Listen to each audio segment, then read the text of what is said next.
Hey everyone, welcome back to my channel. We are diving into the fascinating world of the human mind. Have you ever wondered why we think, feel, and behave the way we do? Well, modern psychology has a lot to say about that. Today, we're exploring 7 major perspectives in psychology that shape our understanding of human behavior and mental processes. So, grab your favorite drink and let's jump right in. Psychodynamic perspective. First up, the psychodynamic perspective. This perspective dives deep into the unconscious mind, exploring how our childhood experiences and hidden desires shape who we are. Sigmund Freud, the father of psychoanalysis, introduced concepts like the id, ego, and superego, which represent our primal instincts, rational self, and moral compass, respectively.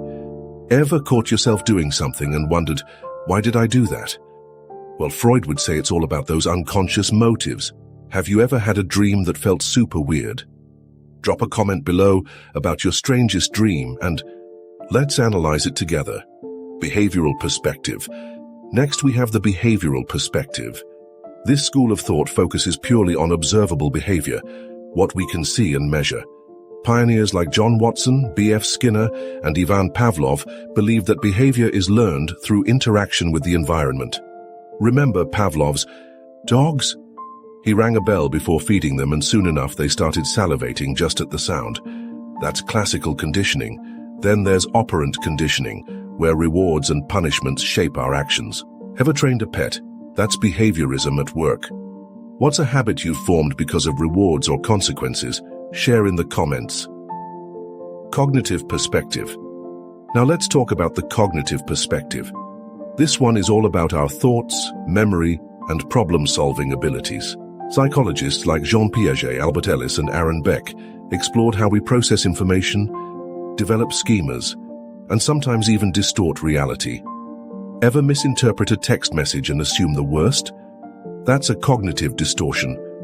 This perspective helps us understand how our thinking influences our emotions and behaviors. Have you ever made a wrong assumption about something? Let's talk about it in the comments. Humanistic perspective. Moving on, the humanistic perspective. This one's all about personal growth, free will, and reaching our full potential. Carl Rogers emphasized unconditional positive regard, meaning we thrive when we're accepted as we are. And Abraham Maslow. He gave us the famous hierarchy of needs, starting with basics like food and shelter, moving up to self-actualization. It's about becoming the best version of yourself.